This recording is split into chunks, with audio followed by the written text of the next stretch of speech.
हाय student, professional dynamics आपण हा lesson पाहत आहे आणि या लेसनचा आपला 5th लेक्चर आहे.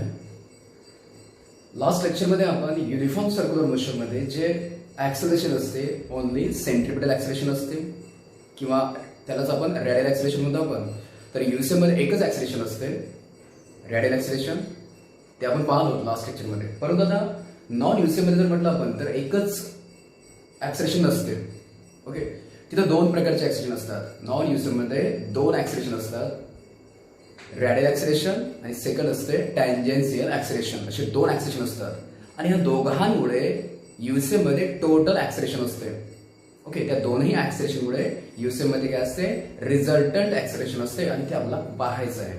ओके, सो आपला आजचा टॉपिक जो आहे तो आहे resultant acceleration in non uniform circular motion.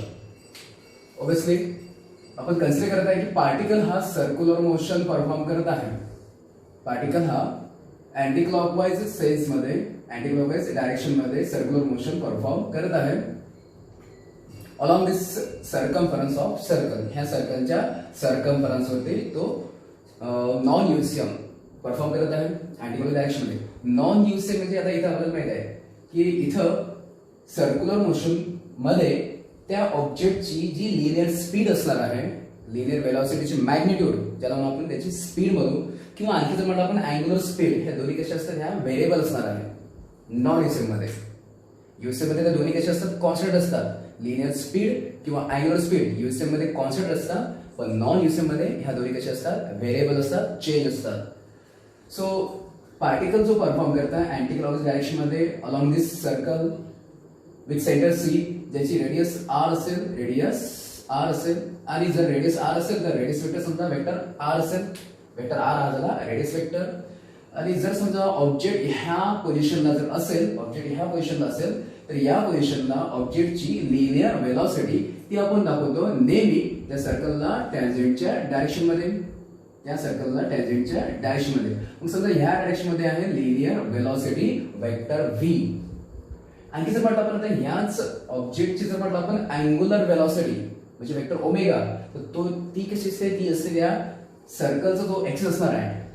Okay, ह्या सर्कलचा जो असेल एक्सिस ऑफ रोटेशन किंवा एक्सिस ऑफ रिव्होल्यूशन, तर या एक्सिसनी along this axis of rotation,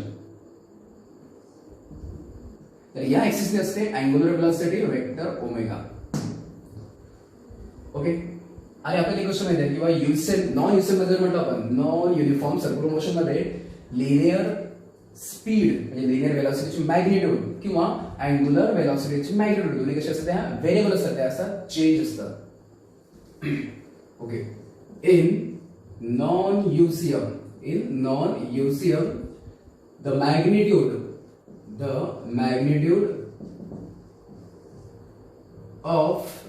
of linear velocity as well as angular velocity, दोघांची ही जी मॅग्निट्यूड असते, अँग्युलर वेलॉसिटी दोघांची मॅग्निट्यूड ही कशी असते, व्हेरिएबल असते. आर व्हेरिएबल, ते कसे कॉन्स्टंट असतात, त्या कॉन्स्टंट नसतात, आर व्हेरिएबल. आता यामध्ये नॉन युएसएमचं आपण एक एक्झाम्पल पाहिलं तर एक्झाम्पल कसं बनणार बा, एक एक्झाम्पल आपण जर घेतलंय, आपल्याकडे जो फॅन असेल, कुठलाही फॅन समजा सिलिंग फॅन म्हणा किंवा टेबल फॅन, कुठलाही फॅन, जेव्हा फॅनला आपण स्विच ऑन करतो, okay, when the fan is switch on, जेव्हा आपण त्या फॅनला स्विच ऑन केला त्याची स्पीड वाढत जाते, त्याची स्पीड वाढत जाणे म्हणजे जर सिलिंग फॅन त्याची पूर्ण जर ओव्हरऑल मोशन म्हटलं तर ती असते रोटेशनल मोशन. पूर्ण सिलिंग फॅनची मोशन तर ती असते रोटेशनल मोशन असते along that axis of rotation, त्या रॉडचे अलॉंग मध्ये त्याची असते रोटेशन मोशन. पण त्या फॅनचे जर पार्टिकल म्हटलं आपण, ह्या फॅनचे पार्टिकल वर म्हटलं आपण ब्लेड्स म्हणा किंवा ब्लेड्स मधले पार्टिकल म्हणा किंवा फॅनचे पार्टिकल्स, तर ते फॅनचे पार्टिकल्स हे सर्क्युलर मोशन फॉर्म करतात. फॅनचे पार्टिकल्स सर्क्युलर मोशन फॉर्म करतात आणि जेव्हा आपण स्विच ऑन केला तर फॅनची स्पीड वाढत जाणे म्हणजे मग त्या जे सर्क्युलर मोशन फॉर्म करत आहेत पार्टिकल्स, त्याचे पार्टिकल फॉर्म करतात सर्क्युलर मोशन, त्यांची पण स्पीड वाढत जाणार आहे. ओके, जशी फॅनची स्पीड वाढणार आहे तसं त्या पार्टिकलची सुद्धा काय होणार आहे, स्पीड वाढत जाते. सो पार्टिकलची स्पीड चेंज होत आहे. ओके, लिनियर वेलॉसिटी त्याची स्पीड काय होते, त्याची मॅग्निट्यूड ती काय होत आहे, चेंज होत आहे. मग हे एक्झाम्पल झालं नॉन युनिफॉर्म सर्क्युलर मोशनचं. एक तर सर्क्युलर मोशन आहे आणि त्याची स्पीड कशी आहे, ती चेंज होत आहे, वाढत आहे म्हणजे चेंज होत आहे. म्हणून मग ते एक्झाम्पल झालं नॉन युसीएमचं. किंवा आता सपोज फॅन सपोज कॉन्स्टंट स्पीडने मूव्ह होत आहे आणि नंतर आपण त्याला स्विच ऑफ केलं. काय करायचंय, कन्सिडर करायचं आपण की फॅन जो आहे हा समजा कॉन्स्टंट स्पीडने मूव्ह होत आहे आणि आता काय करायचंय, त्या फॅनला स्विच ऑफ करायचं आहे. तर स्विच ऑफ केलं की काय होतं, फॅनची स्पीड कमी कमी होत जाते, फॅनची स्पीड कमी कमी होत जाते. बरं, फॅनची स्पीड कमी कमी होत जाईल म्हणजे मग जे पार्टिकल परफॉर्म करताय सर्क्युलर मोशन, फॅनचे जे पार्टिकल परफॉर्म करतायत सर्क्युलर मोशन, त्यांची सुद्धा स्पीड काय होणे, कमी होणे, लिनियर स्पीड कमी होणे किंवा लिनियर वेलॉसिटीची मॅग्निट्यूड कमी होत जात आहे म्हणजे ती चेंज होत आहे. आणि लिनियर वेलॉसिटीची मॅग्निट्यूड चेंज होणे म्हणजे व्हेरिएबल आहे. एकतर मग सर्क्युलर मोशन आहे पार्टिकलची आणि त्यांची लिनियर स्पीड कमी होत आहे, चेंज होत आहे. म्हणून मग हे सुद्धा एक्झाम्पल कसं आहे नॉन युनिफॉर्म सर्क्युलर मोशनचं. जेव्हा फॅन स्विच ऑन करणे किंवा फॅन स्विच ऑफ करणे, ह्या दोन्ही केसमध्ये त्या फॅनच्या पार्टिकलची जी मोशन असते ती असते नॉन युनिफॉर्म सर्क्युलर मोशन. किंवा आणखी जर म्हटलं आपण नॉन युनिफॉर्म सर्क्युलर मोशन मध्ये जर आणखी एक्झाम्पल घेण्याचा प्रयत्न केला आपण तर रोलिंग कोस्टर असते.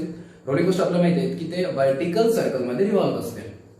रोलिंग कोस्टर मध्ये ज्या चेअर्स असणार आहेत किंवा मग त्या चेअरवरती बसले समजा जे कुठे मुलं वगैरे समजा असेल तर ते जे समजा पर्सन वगैरे असणार आहे, तर जेव्हा ते व्हर्टिकल सर्कल जेव्हा मध्ये होणार आहे, रोलिंग कोस्टर जेव्हा व्हर्टिकल सर्कल मध्ये रिव्हॉल्व होणार आहे, तर तेव्हा मग त्याची सुद्धा मोशन असते नॉन युनिफॉर्म सर्क्युलर मोशन.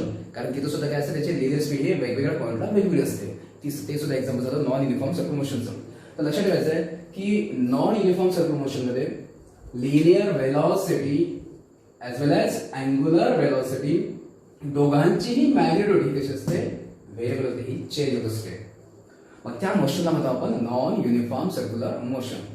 एक तर सर्क्युलर मोशन आणि ह्या दोन्ही वेलोसिटी कशा आहे, चेंज होत असतात.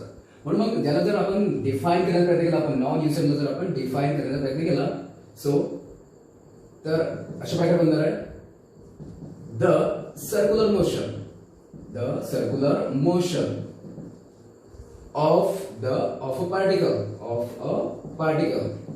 the circular motion of a particle, पण कशा प्रकारे with variable angular velocity, with variable angular speed म्हणून with variable angular speed आणि त्या मोशनला म्हणतो आपण is called as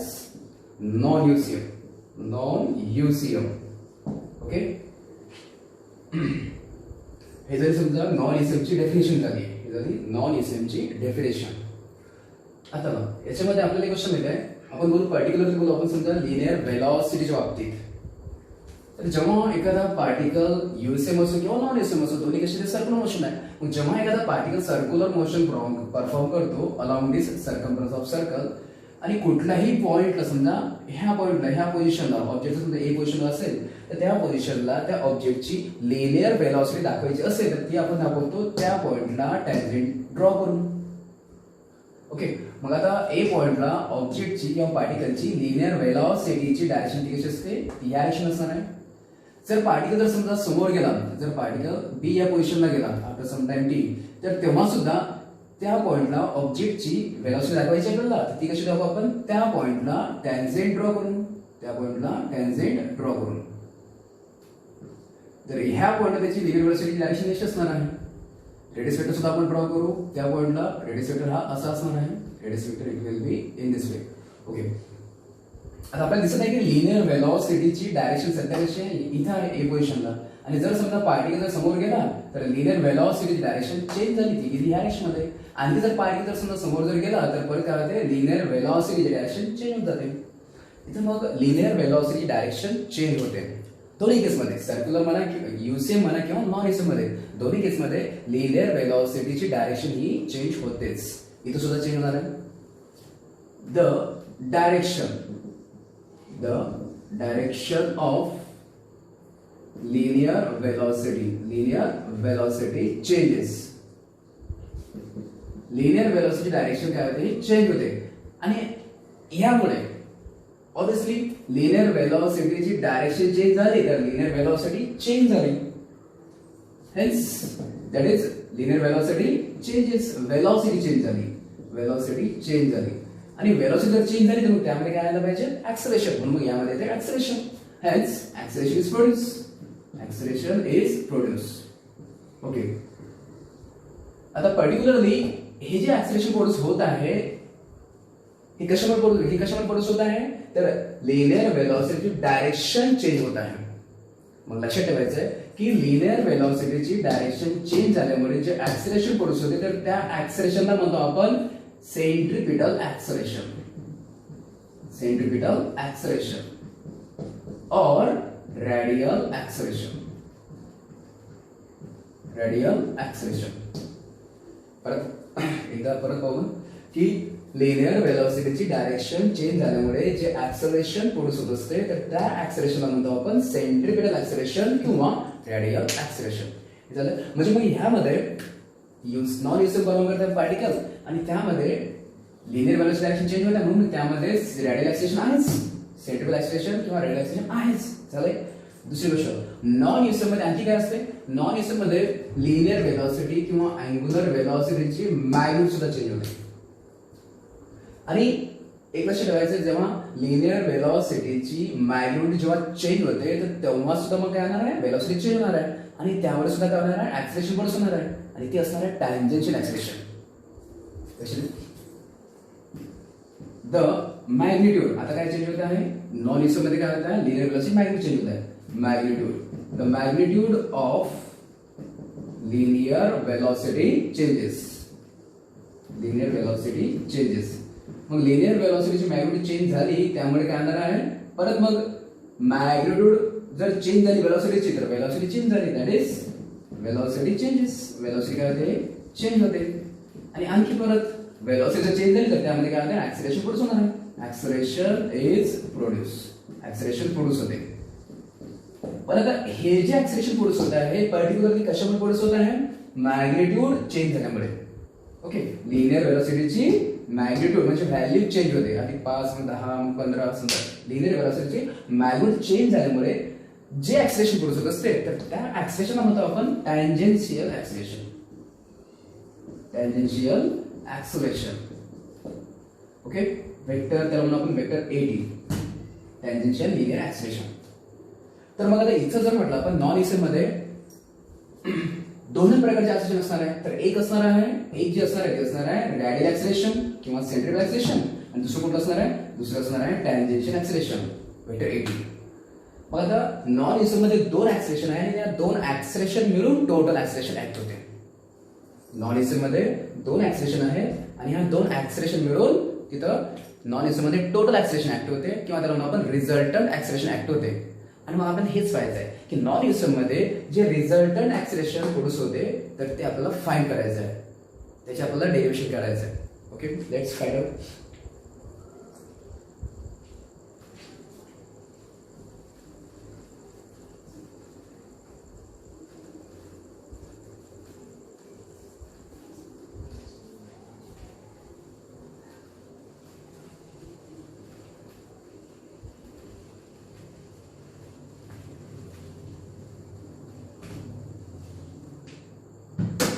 तर लक्षात ठेवायचं इथे किंवा इथं ह्या नॉन युसेबल मध्ये जे दोन ऍक्सेलरेशन जे प्रोड्यूस होतात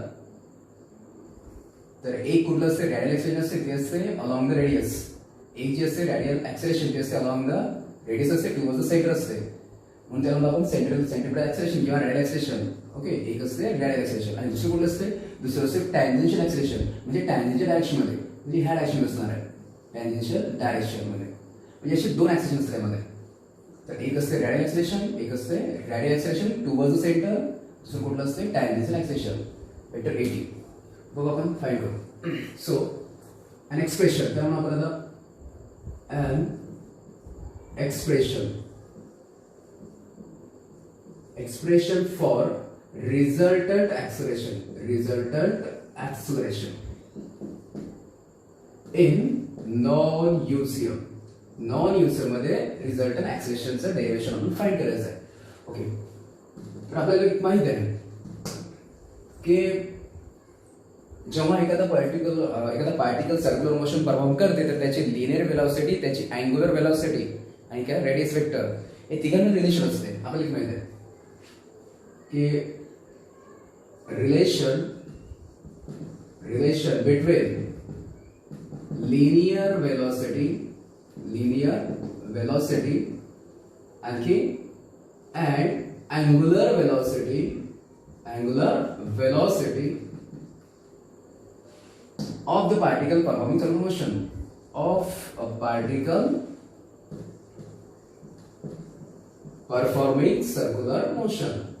performing circular motion आणि ते कशा प्रकारे असते स्केलर फॉर्म मध्ये जर म्हटलं आपण इन स्केलर फॉर्म मध्ये linear velocity v equal to काय असते r ओमेगा सिंपल रिलेशन आहे जर एखादा पार्टिकल आहे सर्क्युलर मोशन परफॉर्म करत आहे तर त्याची लिनियर वेलोसिटी v आणि अँग्युलर वेलोसिटी ओमेगा तर यांचं जर म्हटलं आपण स्केलर फॉर्म मध्ये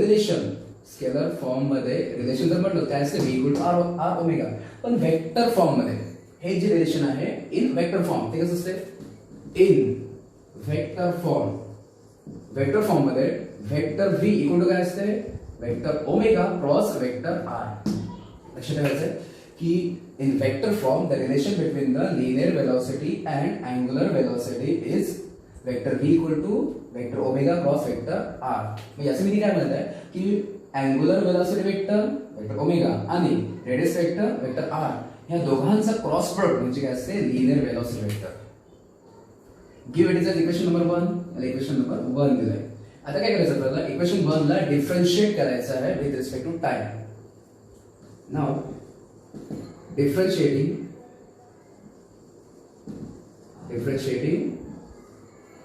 with respect differentiating above equation with respect to time मग इक्वेशन 1 कसं बनणार आहे इक्वेशन 1 कसं बनेल की d by dt of vector v आणि इकडे सुद्धा डेरिव्हेटिव्ह लावायचं आपल्याला डिफरन्शिएट करायला इकडे सुद्धा डेरिव्हेटिव्ह लावणे आणि इकडे सुद्धा डेरिव्हेटिव्ह लावणे so d by dt of vector v equal to d by dt of ही काय आहे वेक्टर ओमेगा आहे vector omega cross vector r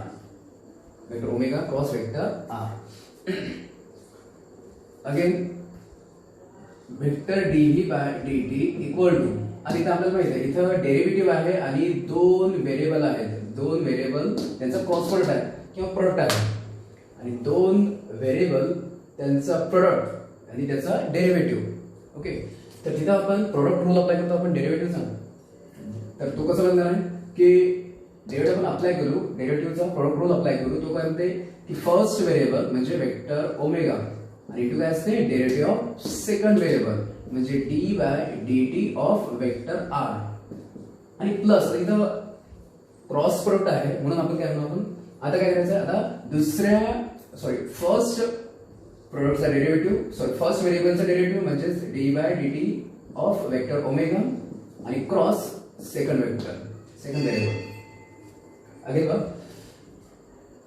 आपल्याला डेरिव्हेटिव्ह मध्ये आपल्याला प्रोडक्ट रूल अप्लाय करायचा आहे डेरिव्हेटिव्ह मध्ये प्रोडक्ट रूल अप्लाय करायचं कसं असते की first variable into derivative of second variable okay first variable into derivative of second variable plus आता derivative of first variable into second variable okay तसं जर पाहिलं आपण जर समजा हेच जे दोन व्हेरिएबल जर समजा यांच्यामध्ये समजा डॉट प्रोडक्ट जर असता तर आपण तो रूल आपण वेगळा लावला असता आपण सिंपल रूल लावला असता आपण त्याला आपण असं लावलं असतं किंवा फर्स्ट व्हेरिएबल जर समजा स्केलर फॉर्म मध्ये असतं तर फर्स्ट व्हेरिएबल इनटू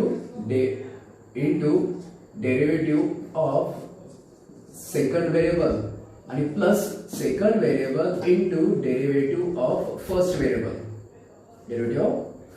आपण असं लावलं असतं जर स्केलर फॉर्म मध्ये जर असतं जर प्रोडक्ट असं तो स्केलर फॉर्म मध्ये असता तर आपण सिंपल असं लावलं असतं first variable into derivative of second variable plus second variable into derivative of first variable पण हा कसा प्रोडक्ट असतो तो वेक्टर फॉर्म मध्ये आहे म्हणून आपण इथे डेरिव्हेटिव्ह रूल आपण अप्लाय करताना आपण काय केलेलं आहे सेकंड टर्म काय केलेलं आहे की डेरिव्हेटिव्ह आपण आधी घेतलेला आहे फर्स्टचा डेरिव्हेटिव्ह आपण आधी घेतलेला आहे आणि क्रॉस सेकंड व्हेरिएबल नंतर दिला आहे ओके सो आता हे जी इक्वेशन आहे इक्वेशन मध्ये आपण बघू आता काय काय यामध्ये किंवा आता इक्वेशन सेकंड दिलं इक्वेशन सेकंड मध्ये ज्या टर्म्स आहेत आता इथे ह्या साईडला जर म्हटलं आपण तर d by dt of vector v इथं derivative of linear velocity derivative of linear velocity काय असते लिनियर ऍक्सलेरेशन. मग हे असणार आहे लिनियर ऍक्सलेरेशन वेक्टर ए. आणि जर म्हटलं आपण इथं जर पाहिलं आपण इथं आहे d/dt of vector R. Okay vector R radius वेक्टरचा डेरिव्हेटिव्ह किंवा मग पोझिशन वेक्टरचा डेरिव्हेटिव्ह म्हणजे काय असते लिनियर वेलॉसिटी. म्हणजे हे जे आहे हे लिनियर वेलॉसिटी वेक्टर. आणि इथे जर पाहिलं आपण तर d/dt of vector omega angular वेलॉसिटीचा डेरिव्हेटिव्ह तो असते angular acceleration. d/dt of vector omega तर हे काय असते अँग्युलर ऍक्सलेरेशन वेक्टर अल्फा असते. सो पुट करू आपण यांच्या ज्या व्हॅल्यूज आहेत ह्या व्हॅल्यूज आपण इक्वेशन 2 मध्ये पुट करू. इक्वेशन 2 कसं बनणार आहे. सो इक्वेशन 2 dv/dt म्हणजे काय असते वेक्टर ए लिनियर ऍक्सलेरेशन. त्याला म्हणून ह्या नॉन युनिफॉर्मचा resultant acceleration equal to vector omega cross dr/dt ते काय वेक्टर v आहे प्लस d ओमेगा/dt ते वेक्टर अल्फा आहे angular acceleration cross vector r. Okay equation 3. So आता आपण नॉन यूज हे जे आहे हे असणार आहे नॉन यूज मधलं रिझल्टंट ऍक्सलेरेशन वेक्टर हे असणार आहे. आणि ते कसं मिळत आहे तर त्यामध्ये दोन टर्म्स आहेत. ही एक टर्म आहे दुसरी टर्म आहे. First term vector omega cross vector v आणि second term vector alpha cross vector r. हे दोन टर्म आहेत. हे दोन टर्म ऍक्च्युली दोन ऍक्सलेरेशन आहेत. पाहा कसं त्यापैकी फर्स्ट बोला आपण फर्स्ट टर्म बोला. तर हे जे vector omega cross vector v दोघांचा क्रॉस प्रोडक्ट आहे. कोणाचा अँग्युलर वेलोसिटी लिनियर वेलोसिटी या दोघांचा क्रॉस प्रोडक्ट. तर हा जो आहे तर याला म्हणतो आपण सेंट्रिपिटल ऍक्सिलेशन किंवा रॅडियल ऍक्सिलेशन. याला म्हणतो आपण रॅडियल ऍक्सिलेशन वेक्टर. पहा कशा प्रकारे इथे बघू आपण.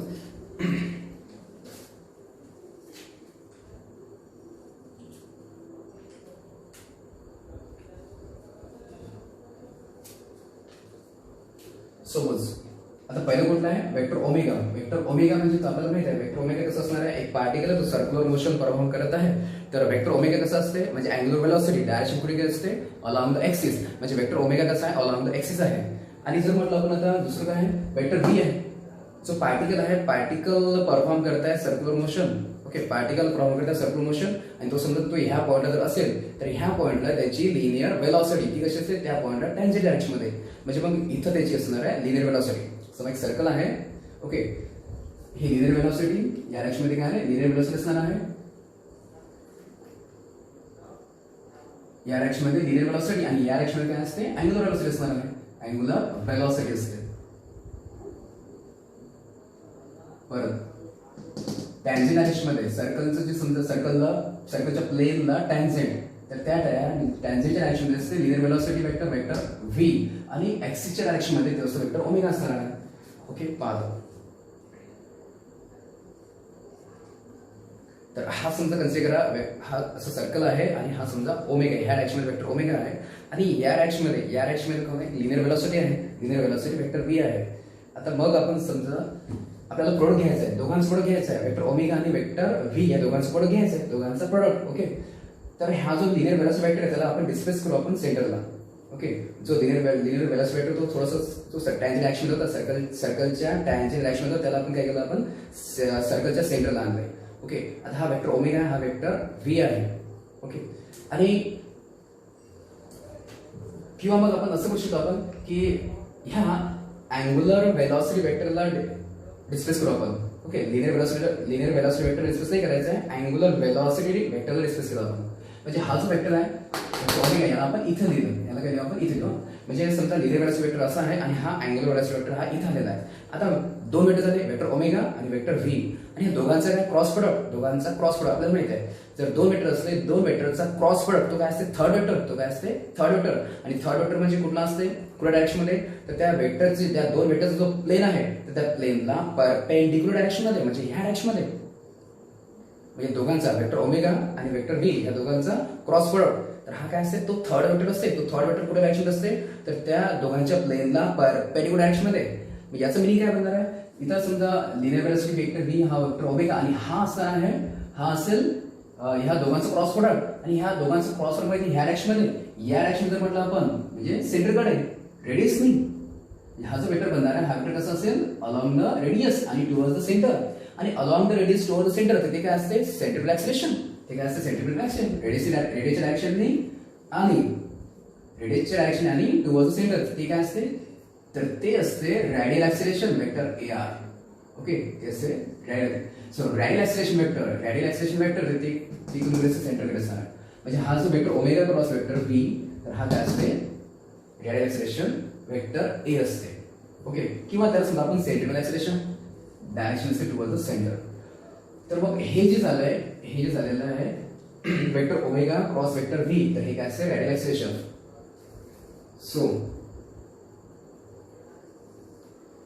Vector omega cross vector V, तर हे काय असते is along the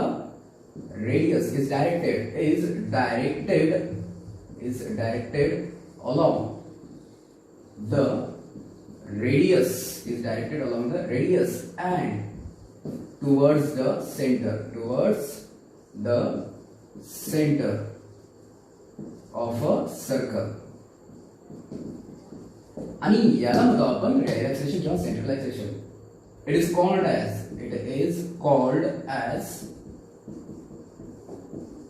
radial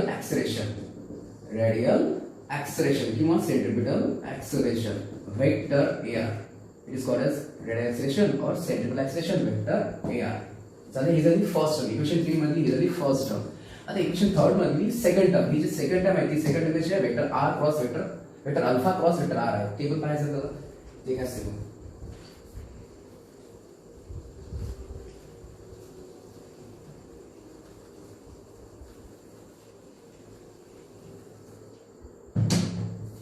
expression पण आपण पाहताय रिझल्टंट ऍक्सिलरेशनचं एक्सप्रेशन.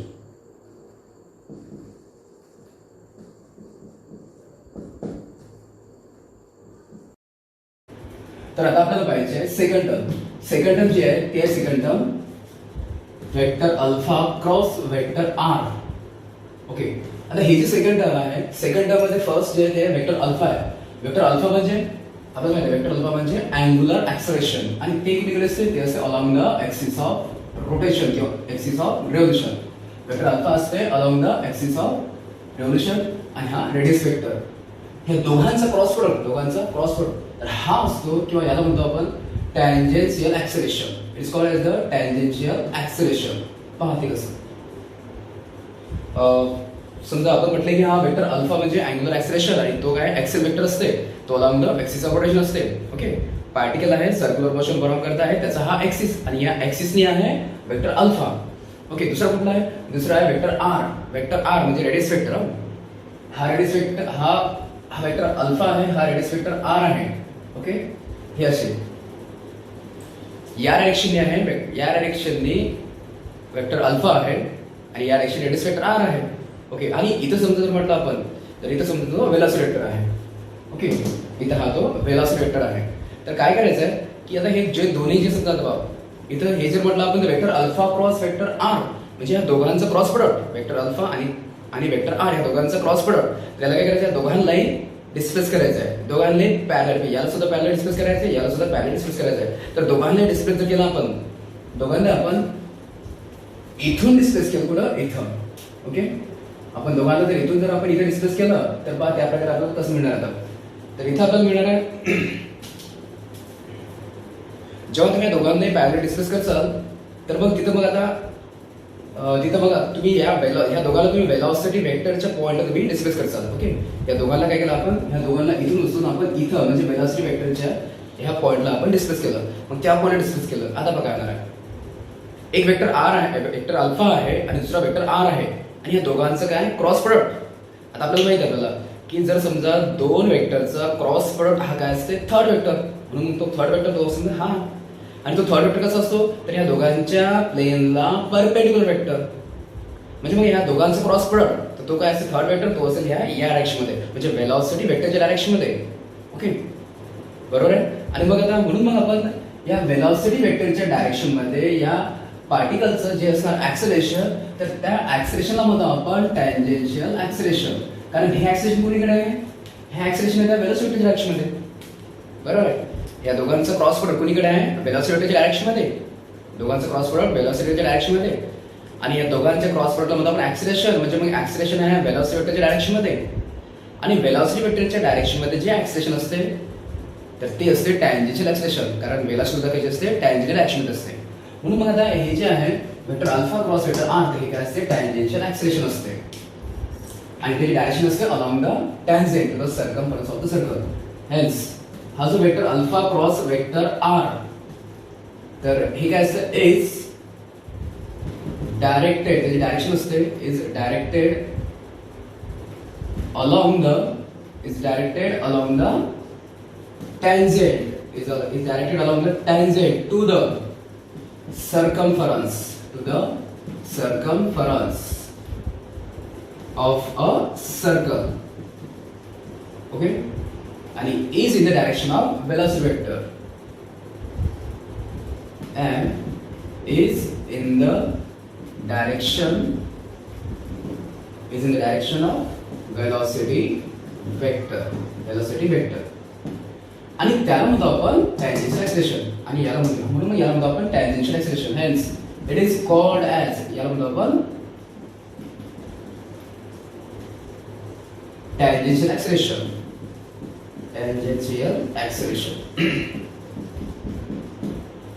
आणि ते दाखवतो आपण कशाने वेक्टर 18 दाखवतो वेक्टर 18.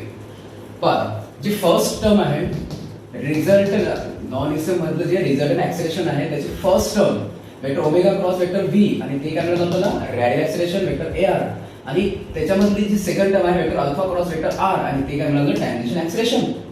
मग आता इक्वेशन 3 मध्ये ह्या दोघांचीही ही व्हॅल्यू याची ही व्हॅल्यू आणि याची ही व्हॅल्यू जर आपण कोट केली तर इक्वेशन 3 कसं बनणार आहे.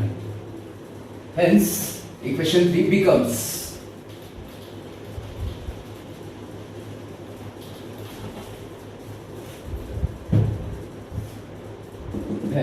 इक्वेशन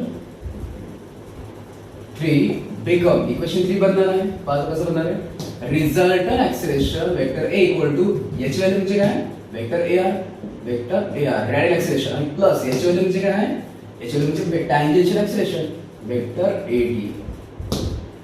आणि हे झालं expression for the resultant acceleration of the particle in UCF. जो पार्टिकल परफॉर्म करता है non uniform circle motion particle perform करता है नॉन युनिफॉर्म सर्कल मोशन तर त्याचं रिझल्टंट ऍक्सिलरेशन त्याचा हा formula vector A R plus vector A T हे वेक्टर फॉर्म मध्ये आहे. हे झालं वेक्टर फॉर्म मध्ये.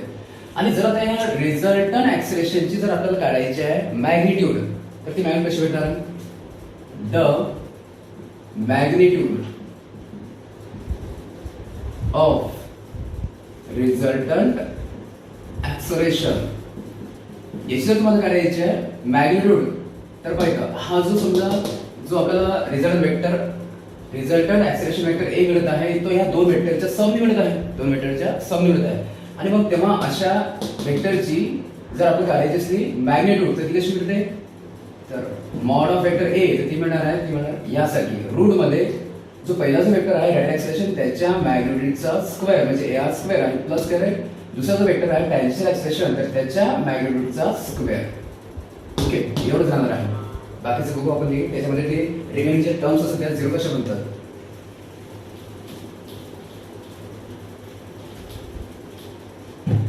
तसं जर पाहिलं आपण तर एक वेक्टर जर समजा दोन वेक्टरनी जर बनत असेल एक वेक्टर जर समजा दोन वेक्टरच्या समनी जर बनत असेल तर तेव्हा त्या वेक्टरची मॅग्निट्यूड म्हणजे रिझल्टंट वेक्टरची मॅग्निट्यूड आपण दाखवतो पॅरलॉग्रामच्या लॉ नुसार आणि त्या पॅरलॉग्रामच्या लॉ नुसार रिझल्टंट वेक्टरची मॅग्निट्यूडचा फॉर्म्युला कसा असते याच्यामध्ये एक ऍड असते टर्म ती काय असते किंवा पहिल्या वेक्टरचा स्क्वेअर पहिल्या वेक्टरच्या मॅग्निट्यूडचा स्क्वेअर प्लस दुसऱ्या वेक्टरच्या मॅग्निट्यूडचा स्क्वेअर प्लस 2 इंटू पहिल्या वेक्टरची मॅग्निट्यूड दुसऱ्या वेक्टरची मॅग्निट्यूड आणि इंटू काय असते इंटू असते कॉस थीटा म्हणजे त्या दोघांमधला अँगल आता बघा आपण पाहतोय की जे रेडियल ऍक्सिलरेशन आहे ते आहे towards the centre. Okay radial acceleration जे आहे ते कसं आहे टुवर्ड्स द सेंटर आहे. समजा कन्सिडर करा समजा या डायरेक्शन मध्ये रेडियल ऍक्सिलरेशन आहे या डायरेक्शन मध्ये काय या डायरेक्शन मध्ये रेडियल ऍक्सिलरेशन आहे टुवर्ड्स द सेंटर आणि जे टॅन्जेन्शियल ऍक्सिलरेशन ते असते टॅन्जेन्शियल डायरेक्शन मध्ये समजा हे आहे टॅन्जेन्शियल ऍक्सिलरेशन. ओके तर रेडियल ऍक्सिलरेशन रेडियसनी आहे टॅन्जेन्शियल ऍक्सिलरेशन टॅन्जेंटनी आहे. आपल्याला काय माहित आहे की रेडियस आणि टॅन्जेंट हे दोन्ही असतात एकमेकांना परपेंडिक्युलर. ओके म्हणून मग आता हे जे समजा टॅन्जेंशियल डायरेक्शन मधलं टॅन्जेन्शियल ऍक्सिलरेशन आणि रेडियस वेक्टरच्या डायरेक्शन मधलं रेडियल ऍक्सिलरेशन हे दोन्ही एकमेकांना परपेंडिक्युलर. पण हे जर दोन्ही जर एकमेकांना परपेंडिक्युलर जर असले तर यांच्या मधला अँगल त्यांच्यामधला अँगल किती असतो तो असतो थिटा असतो 90 डिग्री. म्हणजे मग ह्या दोघांमधला अँगल बरोबर या दोघांमधला अँगल तो थिटा किती आहे तो 90 आहे. जर आपण जर समजा आपण तिथं कोट केला थिटा जर कोट केला आपण 90 तर आपल्याला काय मिळणार बाजू. So AR square plus 8A square plus twice AR 80 आणि cos 90. आता cos 90 याची व्हॅल्यू 0 असते. cos 90 ची व्हॅल्यू असते 0 असते. मग याची जर व्हॅल्यू 0 झाली तर 0 इंटू ही टर्म मग पूर्ण टर्म काय बनणार आहे 0. सो पूर्ण टर्म बनते 0. सो पूर्ण टर्म जर 0 बनली मग राहते का हेच राहते. म्हणून मग रिझल्टंट वेक्टर त्याची जी मॅग्निट्यूड मिळते ती मिळते AR स्क्वेअर प्लस 80 स्क्वेअर. आणि हे झाले समजा आपलं रिझल्टंट वेक्टरच्या मॅग्निट्यूडचा फॉर्म्युला. कशा करायचं आता आपण जे पाहिलंय की रिझल्टंट ऍक्सेलरेशन हा फॉर्म्युला आहे जे बनत आहे समजा दोन वेक्टरनी दोन ऍक्सेलरेशन बनत आहे. तर एक जे ऍक्सेलरेशन आहे ते समजा आहे रेडियसनी. एक जे ऍक्सेलरेशन आहे तर ते कुठे ते आहे टुवर्ड्स द सेंटर त्याला म्हणतो आपण रेडियल ऍक्सेलरेशन. दुसरं कुठलं आहे दुसरं आहे towards the tangent along the tangent. Okay असे दोन ऍक्सेलरेशन आहे एक सेंटरकडे एक टॅन्जेंटली. आणि मग या दोघांचं जे रिझल्टंट ऍक्सेलरेशन असते तर त्याची डायरेक्शन कुठे असते तर त्याची डायरेक्शन असते या डायरेक्शन मध्ये. कारण इथे सुद्धा आपण अप्लाय करतो की दोन वेक्टर आहेत. दोन वेक्टर जर समजा पॅरललच्या दोन साइड लागत असतील तर त्यांचा रिझल्टंट वेक्टर तो त्या पॅरललच्या डायगोनल डायरेक्शन मध्ये असते. म्हणून मग रिझल्टंट ऍक्सेलरेशन ते असेल या डायरेक्शन मध्ये. रिझल्टंट ऍक्सेलरेशन हे असेल या डायरेक्शन मध्ये. ओके 80 टॅन्जेंट डायरेक्शन मध्ये या सेंटरकडे आणि या दोघांमधून बनलेलं रिझल्ट ऍक्सेलरेशन ते कसं असेल या डायरेक्शन मध्ये will be in along this direction.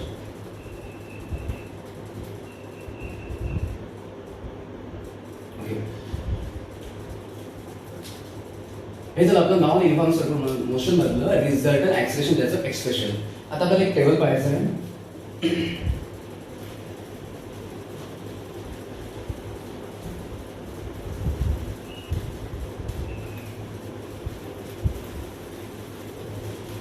Different cases पाहायचे आहेत की ऍक्सेलरेशन जर समजा डिफरंट जर असले ऍक्सेलरेशनचे व्हॅल्यू म्हणजे त्यांचे मॅग्निट्यूड जर वेगवेगळे असले ऍक्सेलरेशन जर डिफरंट असले 0 असेल किंवा नॉन 0 असेल तर मोशन कसे असणार आहे आणि रिझल्टंट ऍक्सेलरेशन कसं असणार आहे तसे डिफरंट केसेस पाहणार आहोत. So different cases. ओके तर त्यापैकी समजा आपल्याला जो टेबल पाहायचा त्या टेबलमध्ये 3 कॉलम आहे. तर फर्स्ट जो कॉलम आहे तो फर्स्ट कॉलम मध्ये सिच्युएशन म्हणजे की जे समजा रेडियल ऍक्सेलरेशन असेल समजा एखाद्या पार्टिकल त्या पार्टिकलच्या रेडियल ऍक्सेलरेशनची मॅग्निट्यूड ती समजा 0 असेल आणि किंवा मग टॅन्जेन्शियल ऍक्सेलरेशन त्याची सुद्धा मॅग्निट्यूड 0 असेल म्हणजे ही अशा प्रकारे सिच्युएशन असेल समजा तर मग रिझल्टंट ऑब्जेक्टची किंवा पार्टिकलची रिझल्टंट मोशन कशी असणार आहे. रिझल्टंट मोशन कशी असेल म्हणजे मोशन की युनिफॉर्म मोशन असेल लिनियर मोशन असेल सर्क्युलर मोशन असेल कुठल्याही प्रकारचे मोशन असेल आणि मग त्याच मोशन मध्ये मग रिझल्टंट ऍक्सेलरेशन कसं असेल. रिझल्टंट ऍक्सेलरेशन कसं असेल तर पहिलीची समजा आपण केस म्हटली सिच्युएशन म्हटली तर पहिल्या सिच्युएशन मध्ये कसं आहे की पार्टिकल आहे पार्टिकलचं रेडियल ऍक्सेलरेशन 0 आहे. ओके रेडियल ऍक्सेलरेशन 0 आहे. आता लक्षात द्यायचं की सर्क्युलर मोशन मध्ये रेडियल ऍक्सेलरेशन असते. ओके आणि इथे त्याने काय म्हटलेलं पहिल्या केसमध्ये रेडियल ऍक्सेलरेशन नाही आहे. मग रेडियल ऍक्सेलरेशन नाही आहे म्हणजे सर्क्युलर मोशन नाही आहे हे झालं कन्फर्म. दुसरी गोष्ट काय आता टॅन्जेन्शियल ऍक्सेलरेशन हे पण 0 आहे. हे सुद्धा कसं आहे 0 आहे. आता टॅन्जेन्शियल ऍक्सेलरेशन जनरली हे समजा असते स्ट्रेट लाईन मध्ये किंवा लिनियर मोशन मध्ये. टॅन्जेन्शियल ऍक्सेलरेशन असलं तर ते असं समजा लिनियर मोशन मध्ये असणार आहे. आता टॅन्जेन्शियल ऍक्सेलरेशन म्हटलं 0 म्हटलेलं आहे. टॅन्जेन्शियल ऍक्सेलरेशन काय म्हटलेलं आहे 0 म्हटलेलं आहे. याचं मिनिंग असं आहे की एक तो हे केव्हा पॉसिबल आहे की जर समजा ऑब्जेक्ट एक तर रेस्ट असेल ऑब्जेक्ट काय असेल एक तर रेस्ट असेल तर तेव्हा त्याचं टॅन्जेन्शियल ऍक्सेलरेशन असं ते 0 पॉसिबल आहे. किंवा आणखी दुसरं पॉसिबिलिटी अशी आहे की जर समजा हा जो ऑब्जेक्ट आहे हा ऑब्जेक्ट फक्त स्ट्रेट लाईन मध्ये मूव्ह होत आहे. ओके म्हणजे लिनियर मोशन मध्ये जर ऑब्जेक्ट फक्त हा लिनियर मोशन मध्ये समजा मूव्ह होत आहे डायरेक्शन चेंज करत नाहीये. ओके आणि परत मग मूव्ह होताना त्या ऑब्जेक्टची किंवा पार्टिकलची वेलॉसिटीची व्हॅल्यू म्हणजे मॅग्निट्यूड हे सुद्धा कॉन्स्टंट आहे. म्हणजे वेलॉसिटी दोन्ही गोष्टी कॉन्स्टंट. वेलॉसिटीची डायरेक्शन सुद्धा कॉन्स्टंट आहे वेलॉसिटीची व्हॅल्यू सुद्धा कॉन्स्टंट आहे. मग तेव्हा त्याच्यामध्ये जे असेल समजा जे टॅन्जेन्शियल ऍक्सेलरेशन असेल त्याची व्हॅल्यू 0 असणार आहे. मोशन कशी आहे, पार्टिकल जात आहे स्ट्रेट लाईन मध्ये जात आहे पार्टिकल, वेलॉसिटी डायरेक्शन पण चेंज होत नाहीये आणि वेलॉसिटीची व्हॅल्यू सुद्धा चेंज होत नाहीये. मग तेव्हा त्यामध्ये जे समजा ऍक्सिलरेशन ते कसं आहे ते पॉसिबल आहे 0. तेव्हा त्याच्यामध्ये टॅन्जेन्शियल ऍक्सिलरेशन ते असणार आहे 0. म्हणजे ही जी पहिली जी केस आहे किंवा ज्यामध्ये समजा दोन्ही ऍक्सिलरेशन 0 आहे, तर मग तेव्हा त्या ऑब्जेक्टची रिझल्टंट मोशन कुठली पॉसिबल आहे, तर युनिफॉर्म लिनियर मोशन. ओके, त्याची जी पहिली जी मोशन रिझल्टंट मोशन कधी पॉसिबल आहे, uniform linear motion, straight line मधली मोशन परंतु युनिफॉर्म. ओके, तेव्हाच हे असं पॉसिबल आहे. आता जर समजा दोन्ही ऍक्सिलरेशन जे समजा रॅडियल ऍक्सिलरेशन टॅन्जेंशियल ऍक्सिलरेशन दोघांची व्हॅल्यू जर 0 असेल तर म्हणून मग रिझल्टंट ऍक्सिलरेशन हे कसं बनणार आहे, रिझल्टंट ऍक्सिलरेशन त्याची व्हॅल्यू कशी बनणार, ती बनणार आहे 0 बनणार आहे, कारण दोघांची व्हॅल्यू कशी आहे तिथं 0 आहे. झाली फर्स्ट केस. चला सेकंड केस मध्ये समजा रॅडियल ऍक्सिलरेशन 0 आहे परंतु टॅन्जेन्शियल ऍक्सिलरेशन 0 नाहीये. सेकंड केस कशी आहे की त्याच्यामध्ये रॅडियल ऍक्सिलरेशन 0 आहे. आता रॅडियल ऍक्सिलरेशन 0 आहे म्हणजे सर्क्युलर मोशन तर नाहीच आहे आणि टॅन्जेन्शियल ऍक्सिलरेशन आहे. टॅन्जेन्शियल ऍक्सिलरेशन म्हणजे काय, स्ट्रेट लाईन मधलं जेव्हा ऑब्जेक्ट मोडते लिनियर मोशन मध्ये तर तेव्हा त्याच्यामध्ये ऍक्सिलरेशन असेल किंवा नसेल तर ते असणार आहे टॅन्जेन्शियल ऍक्सिलरेशन. आणि तेच म्हटलेलं आहे की इथं टॅन्जेन्शियल ऍक्सिलरेशन 0 नाही आहे म्हणजे काय ना की आहे, म्हणजे टॅन्जेन्शियल ऍक्सिलरेशन असेल. पण टॅन्जेन्शियल ऍक्सिलरेशन कुठल्या मोशन मध्ये असते, जेव्हा ऑब्जेक्ट मूव्ह होत असते स्ट्रेट लाईन मध्ये म्हणजे लिनियर मोशन. पण लिनियर मोशन आणि त्यात ऍक्सिलरेशन म्हणजे मग त्यात कसं असेल, त्याची जी मोशन असणार आहे तर तिथं युनिफॉर्म मोशन नसेल, कारण युनिफॉर्म मोशन मध्ये ऍक्सिलरेशन नसते. युनिफॉर्म मोशन म्हणजे काय की वेलॉसिटी सारखी तर ऍक्सिलरेशन नसते. तर इथे काय असणार आहे, इथं टॅन्जेन्शियल ऍक्सिलरेशन आहे म्हणजे मग ती मोशन कशी आहे, ती मोशन असणार आहे त्याची वेलॉसिटी चेंज होत असणार आहे तर ती असणार आहे non uniform linear motion. Okay, तर त्यात कसं आता ऍक्सिलरेशन आहे मग त्याला आपण ऑर्बिट असं म्हणू शकतो आपण ऍक्सिलरेटेड लिनियर मोशन, कारण त्या लिनियर मोशन मध्ये ऍक्सिलरेशन आहे. Hence it is also called as the accelerated linear motion. Okay. Resultant जर समजा AR 0 असेल, AT जर समजा नॉन 0 असेल तर रिझल्टंट मोशन कशी असणार आहे, ऍक्सिलरेटेड, कारण ऍक्सिलरेशन असणार आहे लिनियर मोशन. ओके, मग आता रिझल्टंट ऍक्सिलरेशन काय असेल समजा, आता आपल्याला इथे माहिती समजा की रिझल्टंट ऍक्सिलरेशन दोघांची समजी बनत असते, पण त्यापैकी जर म्हटलं आपण AR 0 जर राहिला की फक्त AT राहिलेला आहे म्हणून मग रिझल्टंट ऍक्सिलरेशन ते कसं बनणार आहे, ते बनणार आहे टॅन्जेन्शियल ऍक्सिलरेशन एवढं बनणार आहे. जर सेकंड केस. चला थर्ड केस मध्ये कसं समजा की रॅडियल ऍक्सिलरेशन याची व्हॅल्यू 0 नाहीये म्हणजे हे आहे, AR is not equal to 0 म्हणून ते काय की आहे आणि टॅन्जेन्शियल ऍक्सिलरेशन हे कसं आहे 0 आहे. थर्ड केस मध्ये टॅन्जेन्शियल ऍक्सिलरेशन 0 आहे आणि AR 0 नाहीये. ही केस आपण हे पाहिली तर आपण युनिफॉर्म सर्क्युलर मोशन मध्ये, कारण युनिफॉर्म सर्क्युलर मोशन मध्ये कसं असते की त्याच्यामध्ये रॅडियल ऍक्सिलरेशन असते, 0 नसते म्हणजे काय नाही असते आणि टॅन्जेन्शियल ऍक्सिलरेशन ते 0 असते. ही जी केस आहे ही केस कशाची आहे तर it is about the uniform circular मोशनच्या होते ना.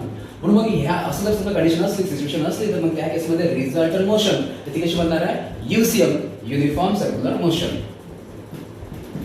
युनिफॉर्म सर्क्युलर मोशन आणि ऑब्वियसली आता AT 0 आहे मग तिथं रिझल्टंट ऍक्सिलरेशन बनणार आहे ते फक्त राहणार आहे AR एवढं. सो रिझल्टंट ऍक्सिलरेशन ते बनते फक्त रॅडियल ऍक्सिलरेशन एवढं बनणार आहे. ही थर्ड केस. चला लास्ट फोर्थ केस. ह्या केसमध्ये सुद्धा रॅडियल ऍक्सिलरेशन हे सुद्धा 0 नाही आहे म्हणजे याची पण काय व्हॅल्यू असेल, रॅडियल ऍक्सिलरेशन सुद्धा असेल आणि टॅन्जेन्शियल ऍक्सिलरेशन याची सुद्धा व्हॅल्यू 0 नाही आहे म्हणजे ते सुद्धा असणार आहे. म्हणजे बघा रॅडियल ऍक्सिलरेशन सुद्धा आहे आणि टॅन्जेन्शियल ऍक्सिलरेशन सुद्धा आहे, दोन्ही आहे. आणि ही जी केस पाहिली आपण आपण ह्याआधीच आपण पाहिली सध्याच पाहिली आपण की ज्याच्यामध्ये आपण पाहतो नॉन युनिफॉर्म सर्क्युलर मोशन आणि त्यामध्ये असं असते की त्यामध्ये रॅडियल ऍक्सिलरेशन सुद्धा असते आणि टॅन्जेन्शियल ऍक्सिलरेशन सुद्धा असते. ओके, म्हणून मग ही जी केस आहे अशा सिच्युएशन मध्ये रिझल्टंट मोशन ही कुठली पॉसिबल आहे, non uniform circular motion. Non uniform circular motion आणि रिझल्टंट ऍक्सिलरेशन त्याचं पण आपण फॉर्म्युला पाहिलं आपण नॉन युसी मध्ये आता AR पण आहे AT पण आहे पण दोन्ही असतात एकमेकांना परपेंडिक्युलर म्हणून त्याचे रिझल्टंट ऍक्सिलरेशन त्याची जर म्हटलं आपण मॅग्निट्यूड तर ती कशी मिळते, रूट मध्ये मिळते AR चा स्क्वेअर प्लस AT चा स्क्वेअर. हे आपण मगाशीच पाहिलं आहे. ओके, सो आपल्याला हा टेबल पाहायचा होता, हा टेबल मला लक्षात ठेवायचा. डिफरंट सिच्युएशन आहे आणि डिफरंट सिच्युएशन मध्ये रिझल्ट मोशन कशी असणार आहे, रिझल्ट ऍक्सेलरेशन कसं असणार आहे. ओके, नेक्स्ट आपण नेक्स्ट सेक्शन बघू.